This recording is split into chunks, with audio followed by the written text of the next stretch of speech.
We have Terra Nova. We've got a new world. This is like discovering America. We can build whatever we want. Tell people it's like Bitcoin is something from the future invading the present. The Christians of the 1st, 2nd, 3rd, 4th century, they grew 40% in a decade, and by the time Rome was winding down, they took over Europe and built it their way. Well, we're growing at a hell of a lot more than 40% a year. Whatever it is, our job is to see what's going on in the world now, to see where we want it to go, and hack ahead and build that. We want to create a better world that way. Get a vision of how you want the world to be, how you want the world to be. This is what changes the world. It's active will that changes the world. It's not sitting around and trying to be a nice boy and having nobody criticize you. Be honest with yourself and live what you think is important. In 20 years, you will be a radically better person than you would have otherwise. Welcome back, guys, to Your Bitcoin Story. I'm your host, Gigi, and in our continued BTC Prague short series, I'm honored and privileged to have Paul Rosenberg here in flesh with us, joining us in Prague. Last night we had an incredible time at the Cypherpunk meetup, which was the after event, and Paul shared some strong words on stage, seeing this cyberpunk revolution unfold in ways that are beyond Paul's imaginations, which he'll share with us. And it's just so fortunate to have you here, and thank you for your time, Paul. Oh, my pleasure. Usually I ask guests, how did you discover Bitcoin? But your story goes way before Bitcoin, so I want to keep it to you. Maybe just a short kind of your cypherpunk background, and then maybe we can touch upon how you see it in your experience, how things have evolved over the last decades. Okay. I fell into the cypherpunks in 1995 or so. I was working in fiber optics. I had been in electrical power, electrical wiring, that sort of field. I fell into fiber optics. I was involved in some of the very beginnings of that industry. And then I stumbled in the early days, first we were on bulletin board systems, then finally the internet came. Ooh, what's this? and then somehow I found out about public key encryption. Right. What's this? You can do what? And then you realize what this means. We have a decentralized environment of the internet, and then we have encryption. The hard part about encryption is always sharing keys. Yeah. How do you share the keys securely? So they don't get compromised, Right, because if they get compromised, the whole thing's There's no blown. point. Right, it's worse than doing it in the clear. And then all of a sudden, we can do what? And it's mathematically secure, and we have Terra Nova. We've got a new world. This is like discovering America. We can build whatever we want. Wow. And then, then of course you go, well, what do we want? What's the right way to... What do we fix first? Right, we've got a new continent of sorts here. What do we want to build? And of course, there's a lot of arguments about that. Some guys want to do it one day, some in a different way. There's all those interesting things. And then there's a moment when you go, well, we've got great communications. We can talk to anybody privately. They can't do a damn thing. Wouldn't it be cool if we had some money?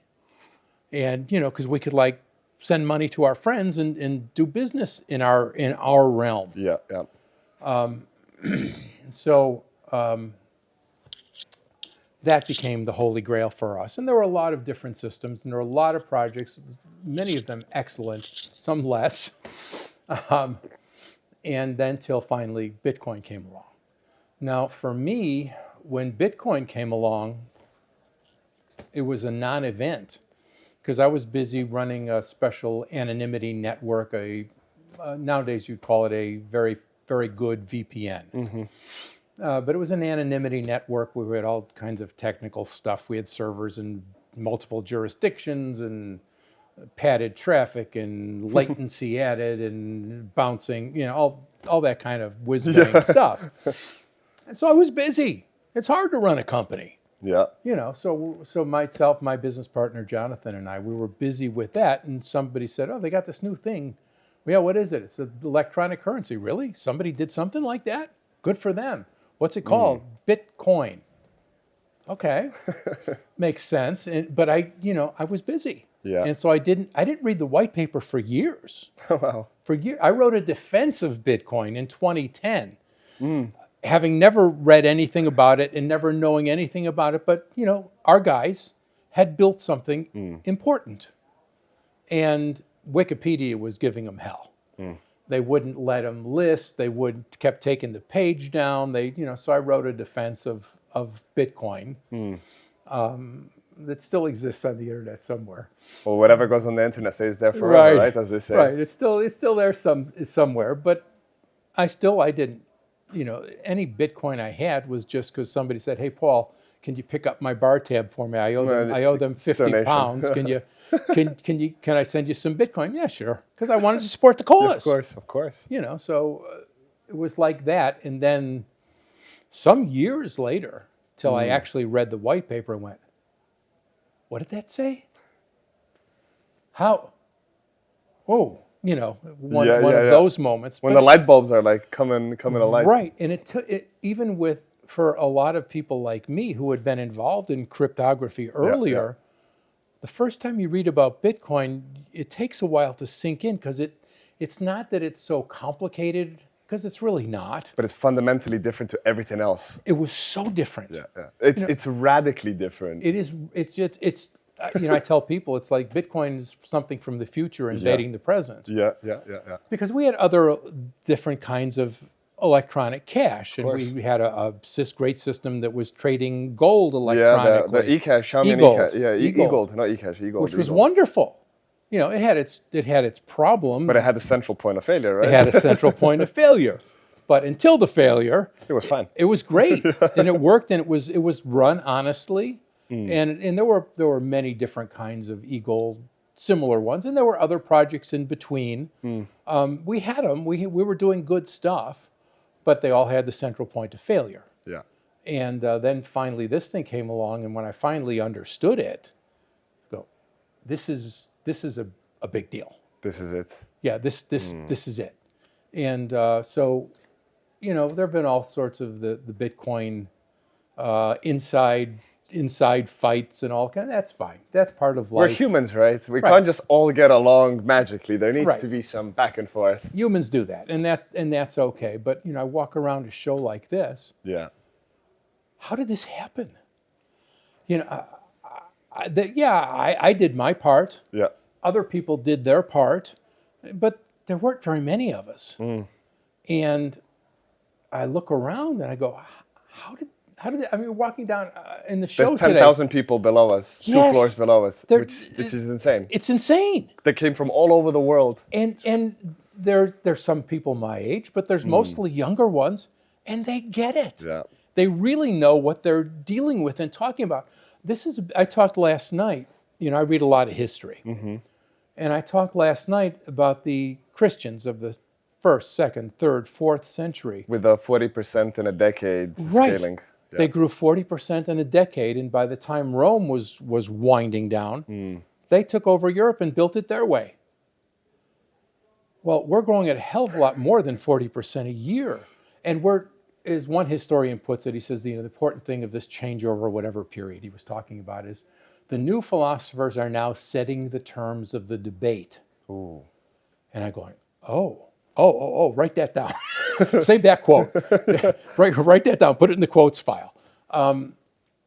We're setting the terms of the debate in the U.S. presidential election, the United States presidential election. Just some months ago, they had to deal with Bitcoin, and the guy who won is the one who endorsed Bitcoin, and who preached it the most. Who preached it the most, and it was not an insignificant addition to his cause. Yeah. And I don't authorize politics in any way at all. I think it's Bronze Age stuff. Correct. But just the fact that it plays such a vital part speaks volumes. It's insane. Yeah. And Trump said, I will free Ross Ulbricht. And did. Yeah. And did. Which is very surprising for a politician, because usually they do the good talk and then they get into office and they do totally different. But he stuck to the word. He did. He stuck to his word and let him out. And like, wow, can you believe this is happening? Sometimes, I want to just, do this and go, well, it's real. Let's use this. I want to ask you a follow-up kind of transition. So we certainly are winning, but I think one thing that, I don't know, was it you, Paul, or someone on stage last night said, we shouldn't get too comfortable. We shouldn't get too complacent with, oh, we've already won. What's your kind of response or your advice, I would say, to the listeners that are already kind of vested on the sovereign journey, but sometimes they look at the numbers and they're like, oh, we're going up to X amounts, everything's good. Like, the fight is still yet to be fought. We're 16 years into protocol being out. I tell people, really lower your time preference. In 16 years, Bitcoin became the 5th largest asset class in the world in 16 just years. Not 60, not 600, 16. So like, just don't expect everything overnight, but the way things are going, but we still need to keep on meeting, building, developing, breaking things, collaborating. What's your take on that, Paul? Ultimately, our job is to build a better future.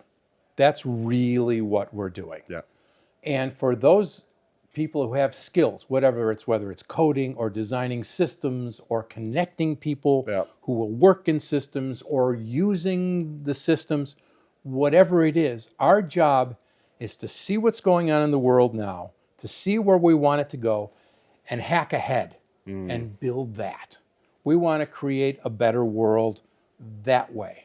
We don't want, Cypherpunks was all about not using politics, not using these things, but just building the tech that allows people, because look, people want to be unlimited. They want to be free. They want to be able to think and do.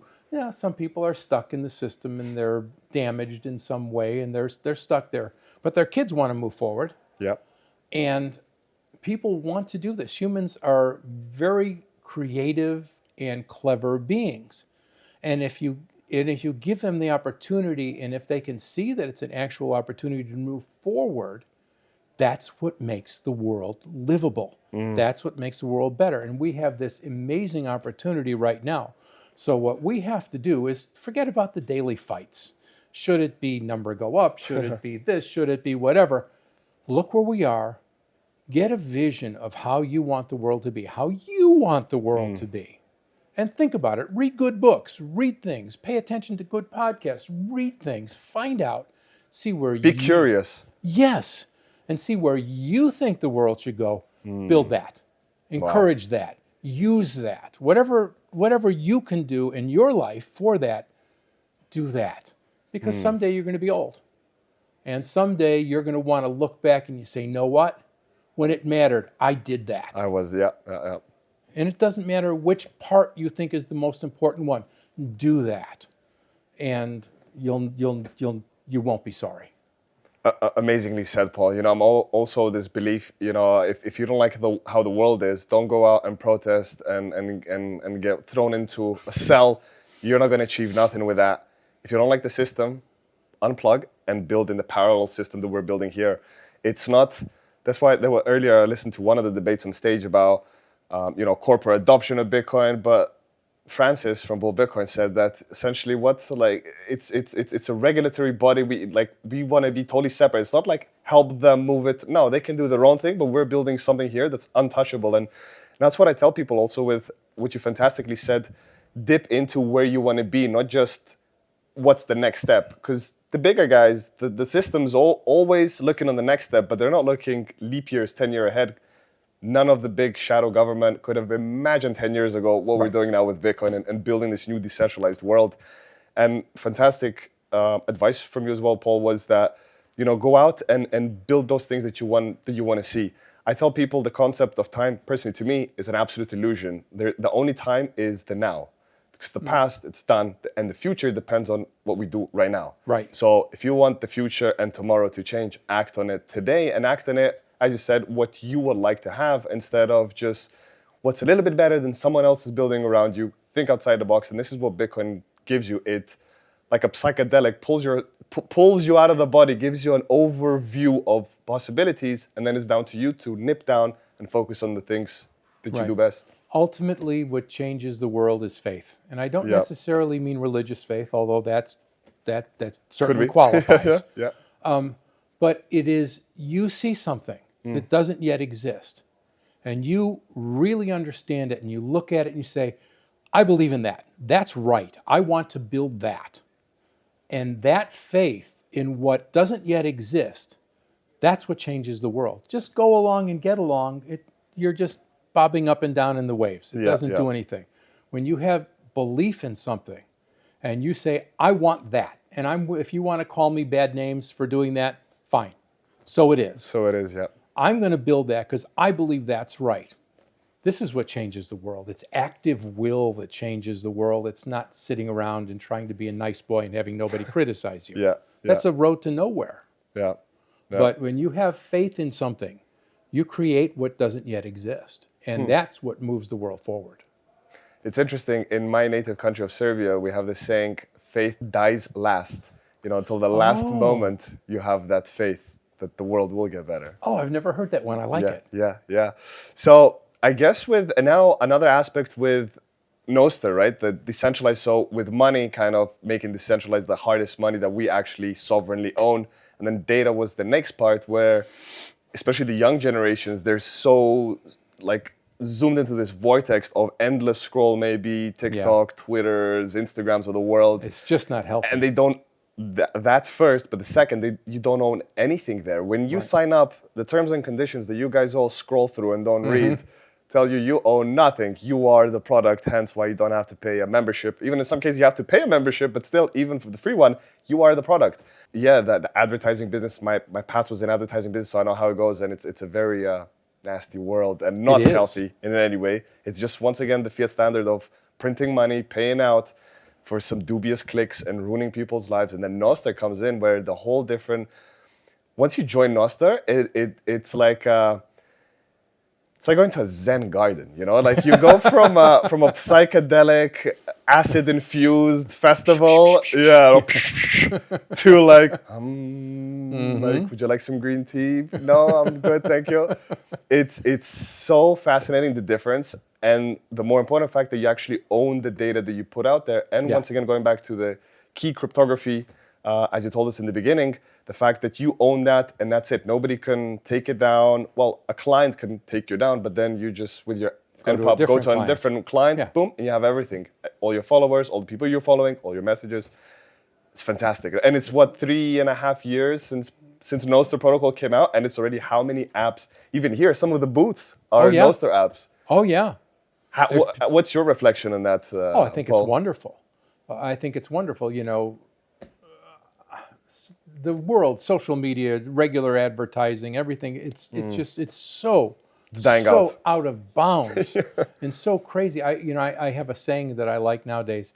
I want the luxury of thinking my own thoughts. So you're not going to be a customer for Neuralink, I guess. No, thank you. God bless anyone who wants to do it. Your life, your body, go ahead. Yeah. But it like that. Kind of clarified me one day. I was going somewhere and I got in the back of a cab and had the screen that popped up. Oh, wow. And they're trying, it was in Vegas, and they're trying to sell me. And infusing some gases as well, probably, to keep you awake, to keep looking at the screen. And I told the driver, I said, can you turn this off, please? I want to be able to think my own thoughts. And I thought, ooh, I'm going to write that down. Yeah. But that's, I want that. I like my own thoughts. I want to be able to do that. I don't want to be distracted. I hate being distracted. I'm a writer, so, if you're writing something and you're into it, and then you get focused. distracted, you lose the whole flow. It takes you a long time to get back. Yeah. So I hate being interrupted, and but Nostr is just wonderful. It came along and it does everything we've wanted it to do. Yeah. And once again, the short period of time, as I said, more or less, it's thinking about it now in days, it's like just over 1,000 days that it was out. It's the crazy. protocol came out, and here we are exchanging all this stuff. And there's people all over the world contributing to it. Yeah. We don't know who they are. True. It doesn't really matter. And it doesn't, correct. But where do they come from? Yeah. They come from all over. Yeah. And the young people here, I'm one of the older guys now, but the young people here, they get it. They understand this. And they get up every day and they're busy trying to build something wonderful with cryptography at their own expense, on their own time. Yeah. My God. That speaks something, right? What else do you want? Yeah. So it's stunning to me. And even going further down the age bracket of the generation alphas, I'm a father of 2 young daughters, a 5 and a 3-year-old, so they're generation alpha. And to them, there's going to be no orange pilling, because even at the age of 5 and 3, they already know about Bitcoin. They come into my home studio, they're like, oh, Bitcoin, this, that. I read in Bitcoin. But they're just born into this, parallel world that we're building. So I have a lot of hope that, as we progress, and some people want crazy hyper Bitcoinization to happen by 2030, and if it doesn't happen, it's a failure. It's like, no, guys, this will take a long time, but we will get there. But the sooner you get involved in any way you can contribute, may that be, as Paul said, you don't have to be just a programmer. For example, myself, like with educational content creation stuff, I'm maybe not providing code, but I'm providing stories and values for other people to, just get them interested on the topic, and then do your own research, read your own books. Of course, you start with a white paper, but, I'm still doing my little bit of deed the way I can and with what I enjoy. And I think that Bitcoin allows you this to actually work on something that you enjoy and get paid for it. I'll give you another quote from my father, who was my biggest role model. When I was young, and my dad was an entrepreneur, he did many different things in life. And I always told him, Dad, like, you're doing so many things. How do I choose, like, what shall I do in the future? And he told me, son, do something that you love, because then you won't work a day in your life. He's right. And I didn't understand it at that young age. I was like, well, it's not logical. I'm working, but I'm not working. What do you mean? But then later, and especially with Bitcoin, I was like, I found my, the ishigagi, what the Japanese term of what you were born, I think it's ishigagi, or basically the term is finding yourself what you were put in this planet for. And everybody has that thing. And you can be an artist or anything. There's so many opportunities, and in this new, brave, decentralized world that we have, you can offer that service to anyone in the world and get paid instantly. Doesn't matter if you're in a banned, sanctioned country or you're anywhere in the world. It works for everyone. Bitcoin is accessible and welcome into everyone. There's no discrimination. Right. I mean, there's morality in the system by design. In the code. In the code.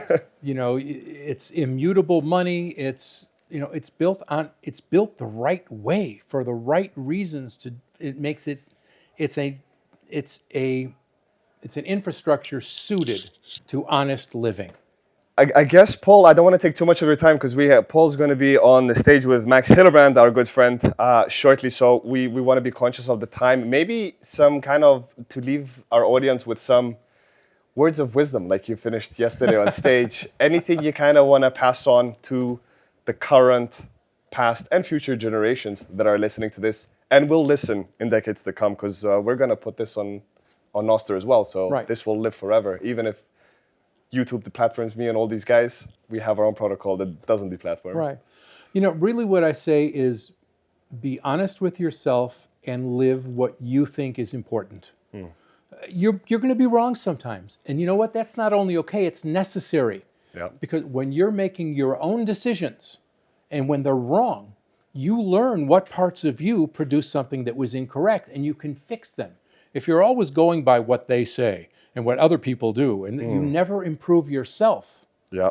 So when you're out on your own, I don't care where, start small, it's fine. Start talking to people at the bus stop. I don't care. Do something and begin to live your way, to make your own choices, to see what you think is important and do it. In 20 years, you will be a radically better person than you would have otherwise. Thank you. Well, those were wise words. I think that's a nice way to sum up this short, great conversation. Once again, Paul, thank you so much for coming all the way here. Thank you so much for taking the time to come here, shoot it with me and the audience. Thank you for everything you've done, doing, and together we are winning and we will win. Thank you for listening.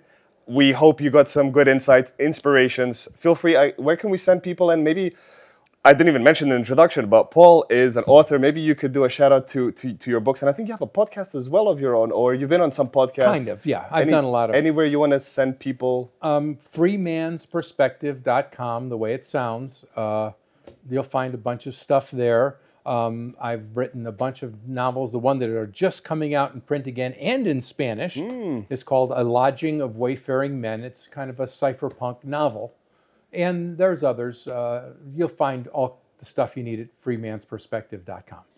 Perfect. Guys, thank you once again. And do make sure to like and share it, which is super important if we want to get the message out and get more people influenced onto thinking the right way and thinking their own thoughts.